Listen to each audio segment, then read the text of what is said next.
জানিয়ে দিব এই মুহূর্তে পাওয়া গুরুত্বপূর্ণ আপডেট সংবাদের শিরোনাম। শুরুতেই থাকছে সচিবালয়ে অগ্নিকাণ্ডে কোনো নাশকতার প্রমাণ মেলেনি জানালো তদন্ত কমিটি। এদিকে ব্রাহ্মণবাড়িয়ায় বিএনপির দু গ্রুপের সংঘর্ষ, আহত 15। জানিয়ে দিব হাসিনাকে ফাঁসিতে ঝুলিয়ে দিলেই আত্মা শান্তি পাবে।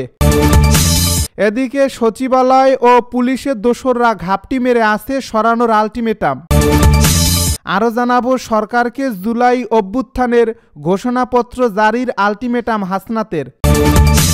সব শেষে জানিয়ে দিব সীমান্তে প্রতিপক্ষকে পিঠ প্রদর্শন না করার আহ্বান স্বরাষ্ট্র উপদেষ্টার। শুনছিলেন হাতে পাওয়া আপডেট সংবাদের শিরোনাম, এবারে বিস্তারিত। তবে তার আগে অনুরোধ রইল ভিডিওটিতে একটি লাইক দিন এবং কমেন্ট করে জানিয়ে দিন ভিডিও সম্পর্কে আপনার মূল্যবান মতামত। আরও জানিয়ে দিন ভিডিওটি কোথা থেকে দেখছেন বা কোন জেলা থেকে দেখছেন। সচিবালয়ে অগ্নিকাণ্ডে কোনো নাশকতার প্রমাণ মেলেনি তদন্ত কমিটির প্রতিবেদন। সচিবালয়ে আগুন লাগার ঘটনায় কোনো নাশকতার প্রমাণ মেলেনি বলে জানিয়েছে ওই ঘটনায় গঠিত উচ্চ পর্যায়ের তদন্ত কমিটি। প্রাথমিক রিপোর্টে তারা জানিয়েছেন বৈদ্যুতিক লুজ কানেকশনের কারণে অগ্নিকাণ্ডের সূত্রপাত হয়েছে। মঙ্গলবার সন্ধ্যায় রাষ্ট্রীয় অতিথি ভবন যমুনার সামনে এক প্রেস ব্রিফিংয়ে এই তথ্য জানায় তদন্ত কমিটি। এ প্রেস ব্রিফিংয়ে স্বরাষ্ট্র মন্ত্রণালয়ের সিনিয়র সচিব নাসিমুল গনি বলেন, সচিবালয়ে আগুনের ঘটনায় ব্যক্তি সংশ্লিষ্টতা খুঁজে পায়নি তদন্ত কমিটি। বৈদ্যুতিক তারের লুজ কানেকশন থেকে সচিবালয়ে আগুন লেগেছে।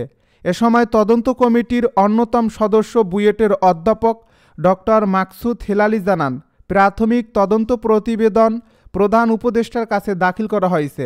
তার সঙ্গে প্রাথমিক তদন্ত কমিটির রিপোর্ট নিয়ে প্রায় 1 ঘন্টা বিস্তারিত আলোচনা হয়।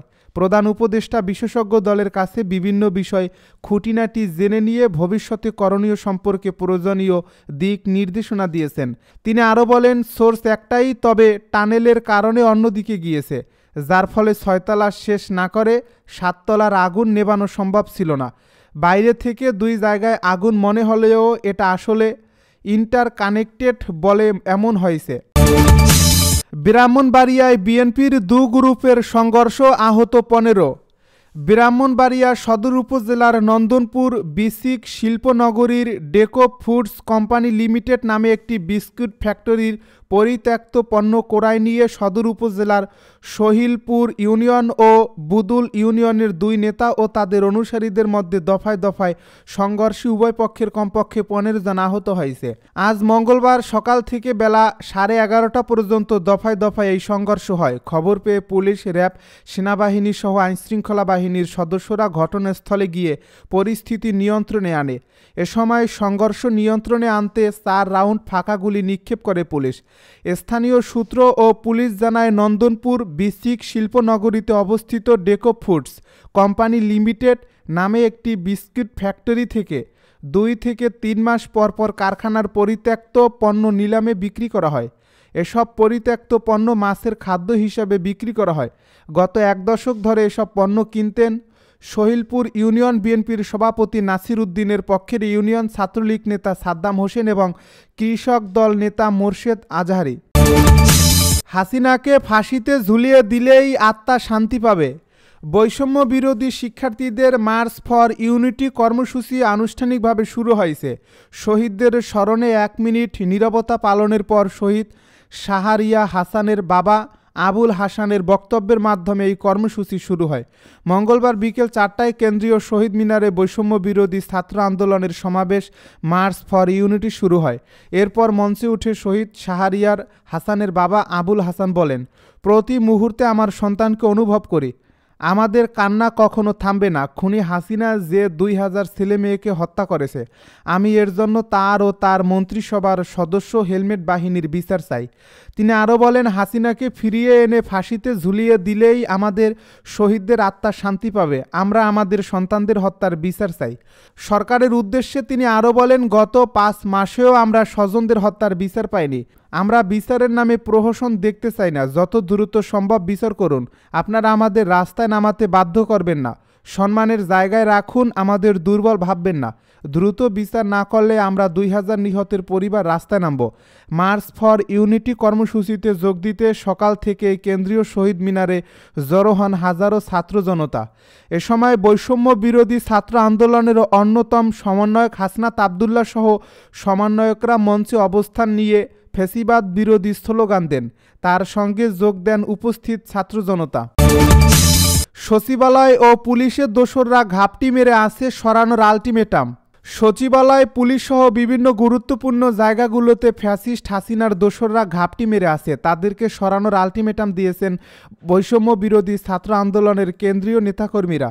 তারা বলেন, হাসিনার দোসররা এখনও রাষ্ট্রের গুরুত্বপূর্ণ চেয়ারগুলোতে বসে পরিকল্পিতভাবে আমাদের অভ্যুত্থানকে নস্যাৎ করে দেওয়ার পায়তারা চালাচ্ছে, অথচ অন্তর্বর্তী সরকারের উপদেষ্টারা চুপচাপ শুধু দেখেই যাচ্ছেন। দেশের পরিস্থিতি এভাবে চলতে পারে না। আমরা অবিলম্বে সচিবালয়, পুলিশ প্রশাসন সহ গুরুত্বপূর্ণ চেয়ারগুলোকে হাসিনার দোসরমুক্ত দেখতে চাই। মঙ্গলবার বিকেলে রাজধানীর কেন্দ্রীয় শহীদ মিনারে মার্চ ফর ইউনিটি শীর্ষক সমাবেশে বক্তারা এসব কথা বলেন। জাতীয় নাগরিক কমিটির মুখ্য সমন্বয়ক সার্জিস আলম বলেন, সরকারের গুরুত্বপূর্ণ চেয়ারগুলোতে এখনও খুনির দোসররা ঘাপটি মেরে আছে। সচিবালয় হোক বা যে কোনো জায়গা থেকে ষড়যন্ত্র করলে আমরা তাদের উৎখাত করে ছাড়ব। সরকারকে জুলাই অভ্যুত্থানের ঘোষণাপত্র জারির আলটিমেটাম হাসনাতের। আগামী 15 জানুয়ারির মধ্যেই জুলাই গণ অভ্যুত্থানের ঘোষণাপত্র জারির আহ্বান জানিয়েছেন বৈষম্য বিরোধী ছাত্র আন্দোলনের আহ্বায়ক হাসনাত আবদুল্লাহ। মঙ্গলবার সন্ধ্যায় শহীদ মিনারে মার্চ ফর ইউনিটি কর্মসূচিতে দেওয়া বক্তব্যে তিনি আহ্বান জানান। হাসনাত আবদুল্লাহ বলেন, আমাদের জুলাই গণ অভ্যুত্থানের কোনো ঘোষণাপত্র নেই। আমরা বলতে চাই, আগামী 15 জানুয়ারির মধ্যে জুলাই অভ্যুত্থানের ঘোষণাপত্র জারি করতে হবে। 15 জানুয়ারি পর্যন্ত আপনারা ঘোষণাপত্রের পক্ষে জেলায় মহল্লায় মানুষের কাছে যাবেন, তাদের কথা শুনবেন যে তারা কি বলতে চায়। তিনি আরও বলেন, আওয়ামী লীগের বিপক্ষে, ফ্যাসিবাদের বিপক্ষে আমাদের সংগ্রাম জারি থাকবে। আবার দেখা হবে 15 জানুয়ারি ঘোষণাপত্র নিয়ে। এ বক্তব্যের শুরুতে গত 3 অগাস্টের এক দফা ঘোষণার প্রসঙ্গে তিনি আরও বলেন, এই শহীদ মিনার থেকে আমরা এক দফা ঘোষণা দিয়েছিলাম, অনেকেই আমাদের এই অভ্যুত্থানকে মেনে নিতে পারেনি। এজন্য সচিবালয়ে, পুলিশ বিভাগে ষড়যন্ত্র চলছে। যারা সচিবালয়ে আমাদের বিরুদ্ধে ষড়যন্ত্র করছেন তাদের বলতে চাই, আপনারা রিয়েলিটি মেনে নেন। এই দেশে খুনি হাসিনার পুনর্বাসন হবে না। গত 16 বছর ফ্যাসিবাদী সরকার প্রতিটি রাজনৈতিক দলকে নির্যাতনের মধ্য দিয়ে মানুষের ভোটের অধিকার কেড়ে নিয়েছে। হাসনাত আবদুল্লাহ আরও বলেন, জুলাই গণ অভ্যুত্থানে আমাদের ডাকে মানুষ রাস্তায় নেমে এসেছে। আমরা হাসিনাকে পালিয়ে যেতে বাধ্য করেছি। আমরা এই সরকারকে বলতে চাই, এখন পর্যন্ত আইনশৃঙ্খলা স্বাভাবিক হয়নি, দ্রব্যমূল্য নিয়ন্ত্রণে আসেনি। আপনাদের কাজটা কি? দ্রব্যমূল্য নিয়ন্ত্রণে আনতে হবে, আইনশৃঙ্খলা স্বাভাবিক করতে হবে। তিনি আরও বলেন, যদি কোনো বিপ্লবীর উপর আক্রমণ করা হয়, এই সরকারকে তার দায়ভার নিতে হবে। আজ এতদিন হয়ে গেছে, এখন পর্যন্ত বিচার বহির্ভূত হত্যাকাণ্ডের বিচার নিশ্চিত করা হয়নি। পিলখানা হত্যাকাণ্ডের বিচার অতি শিগগির নিশ্চিত করতে হবে। সীমান্তে প্রতিপক্ষকে পিঠ প্রদর্শন না করার আহ্বান স্বরাষ্ট্র উপদেষ্টার। বর্ডার গার্ড বাংলাদেশের নবীন সৈনিকদেরকে দেশের সীমানা রক্ষায় জীবন দেওয়ার আহ্বান জানিয়ে স্বরাষ্ট্র উপদেষ্টা লেফটেন্যান্ট জেনারেল অবসরপ্রাপ্ত জাহাঙ্গীর আলম চৌধুরী বলেন, দেশ মাতৃকার রক্ষায় তোমরা প্রয়োজনে জীবন দেবে, তবু দেশের 1 ইঞ্চি মাটি হাতছাড়া হতে দেবে না। সীমান্তবর্তী প্রতিপক্ষের কাছে কোনো অবস্থাতেই পিঠ প্রদর্শন না করার জন্য আমি তোমাদের প্রতি উদাত্ত আহ্বান জানাচ্ছি। মঙ্গলবার চট্টগ্রামের সাতকানিয়ার বায়তুল ইজ্জতে অবস্থিত বর্ডার গার্ড ট্রেনিং সেন্টার ও কলেজ প্যারেড গ্রাউন্ডে 102তম ট্রেনিং রিক্রুটমেন্ট অনুষ্ঠানে প্রধান অতিথির বক্তব্যে তিনি একথা বলেন। নবীন সৈনিকদের উদ্দেশ্যে স্বরাষ্ট্র উপদেষ্টা বলেন, আমি বিশ্বাস করতে চাই যে তোমরা আমাদেরকে হতাশ ও নিরাশ করবে না। তোমরাই হবে আমাদের সীমান্তের নিরাপত্তা ও আস্থার প্রতীক। তিনি আরও বলেন, সীমান্তের অতন্দ্র প্রহরী হিসেবে সুপরিচিত এ বাহিনী বাংলাদেশের 4427 কিলোমিটার দীর্ঘ সীমান্ত সুরক্ষা এবং সীমান্ত ভূমি ও সম্পদের নিরাপত্তা বিধানের মহান দায়িত্ব দৃঢ়তা ও সফলতার সঙ্গে পালন করে আসছে।